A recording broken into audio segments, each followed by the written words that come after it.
आङो जोंनि नैबे दतमा समस्ति एमएलए समस्ति हिसाबै जे एलेखा गोग्लैबाय बे मोनफ्रोमबो एलेखानि गासैबो जेंना जेंगोनाफोरखौ मोनफा मोनफा लासै लासै सुस्रांनायनि थाखाय सान हर जेब्लाबो नाजानानै खामानि मावलांगोन।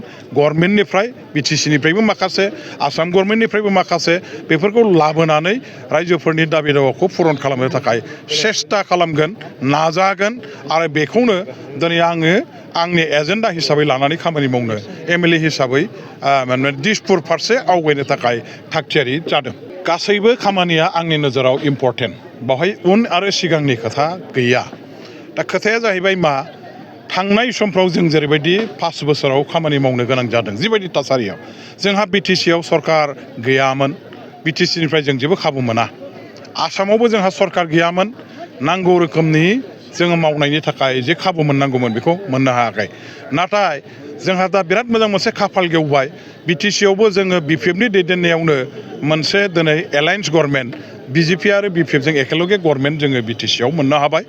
बेनि थाखाय बिटिसिआव जों जे खाबुफोर फैगोन, सुजुगफोर फैगोन रायजोफोरनि मावनो, बेखौबो जों गोरलैयै मोननायनि लामाया खाबुआ जोंहा थाबाय।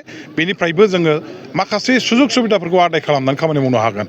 लोगोसे आथिखालाव जों जिहेतु एनडिएनि पार्टनार दल हिसाबै बिपिएफआ बिजेपि एजिपिजों एखेलगेनो आखाइ हमलायनानै नैबे इलेक्सनाव बाहागो लादों आरो एखेलगेनो दा देरहाखांनानै एनडिएनिफ्राय जिहेतु सरकार बानायगोन आरो बे सरकाराव बिपिएफआबो मोनसे मन्त्रि सभायाव थानाय दल हिसाबै जों दा थाफानानै खामानि मावगोन।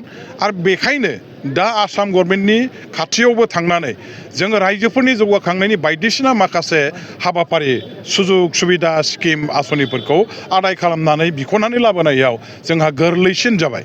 आरो बेबायदि खाबुखौ लानानैनो आङो जोंनि नैबे दतमा समस्ति एमएलए समस्ति हिसाबै जे एलेखा गोग्लैबाय बे मोनफ्रोमबो एलेखानि गासैबो जेंना जेंगोनाफोरखौ मोनफा मोनफा लासै लासै सुस्रांनायनि थाखाय सान हर जेब्लाबो नाजानानै खामानि मावलांगोन।